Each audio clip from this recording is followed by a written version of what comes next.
You need to hear this if you're a truck driver. Did you know nearly 70% of truck drivers have had a terrifying encounter on the road? The open road is my office. I've seen sunrises paint the desert sky. I've seen storms turn highways into rivers.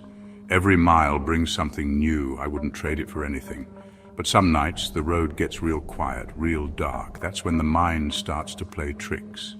This is a story about one of those nights, a night I'll never forget. I was hauling a load of electronics from Phoenix to Dallas. It was a routine run. Or so I thought. I crossed the Arizona state line into New Mexico as the sun started to dip below the horizon. The sky turned a fiery orange, then a deep purple. It was beautiful. But there was a chill in the air. I switched on the radio, hoping for some company. Static. I tried another station, more static. Great, I thought, just what I need.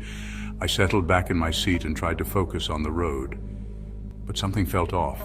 Suddenly, out of the fog, a figure appeared in the middle of the road. My heart pounded as I swerved to avoid it. The truck skidded, tires screeching against the asphalt. When I finally came to a stop, the figure was gone. I was left alone, breathing heavily, wondering if it was all just a trick of the mind. Share your own experiences in the comments below, and don't forget to check out another one of my videos for more thrilling stories. The miles ticked by. The sky grew darker. The only light came from my headlights and the occasional passing truck. I was starting to feel the fatigue. I decided to pull over at the next truck stop, get some coffee, stretch my legs, maybe grab a bite to eat. Up ahead I saw a neon sign flickering in the distance. It was a lonely truck stop called The Last Stop. The sign showed a tired-looking waitress pouring a cup of coffee. It seemed to call to me. I pulled into the deserted lot. The only other vehicle was a beat-up pickup truck with no plates. I cut the engine and sat there for a moment, listening to the silence. It was the kind of silence that makes your ears ring. The air was thick with the smell of diesel and something else, something metallic, like blood. I shook my head, trying to clear my thoughts. Just tired, I muttered to myself. I stepped out of the truck and into the night. The diner was mostly empty. A few truckers sat hunched over their coffee, talking in hushed tones. A lone waitress wiped down the counter with a rag. I ordered a coffee and a slice of apple pie. The coffee was lukewarm and bitter. The pie tasted like cardboard. I sat at the counter, forcing myself to eat. I couldn't shake the feeling that something was wrong. I kept glancing at the door, expecting, I don't know what, someone to walk in and change the mood.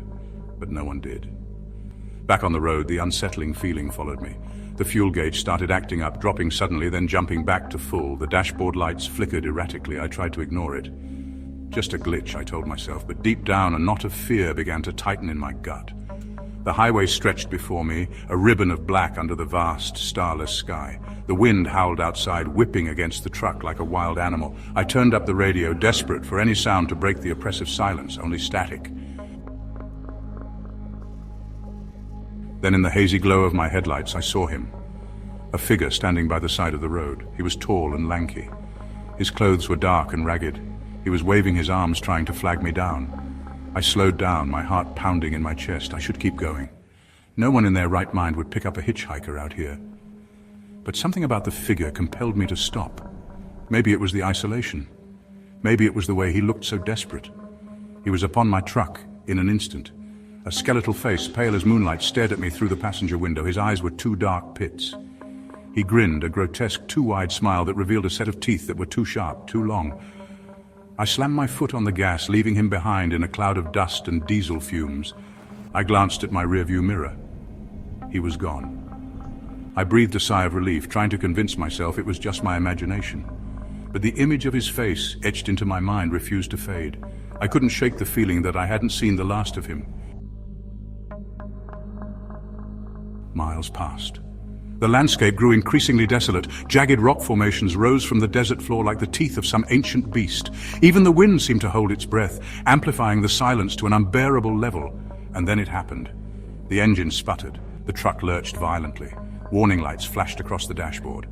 I managed to steer the dying beast onto the shoulder, my heart hammering against my ribs. I was stranded. I tried the engine again. Nothing. I slammed my fist against the steering wheel in frustration. Of all the places to break down, it had to be here, in the middle of nowhere, with night closing in, and that thing out there. Fear, cold and sharp, cut through me. I was alone, truly alone, and something told me I wasn't going to be for long.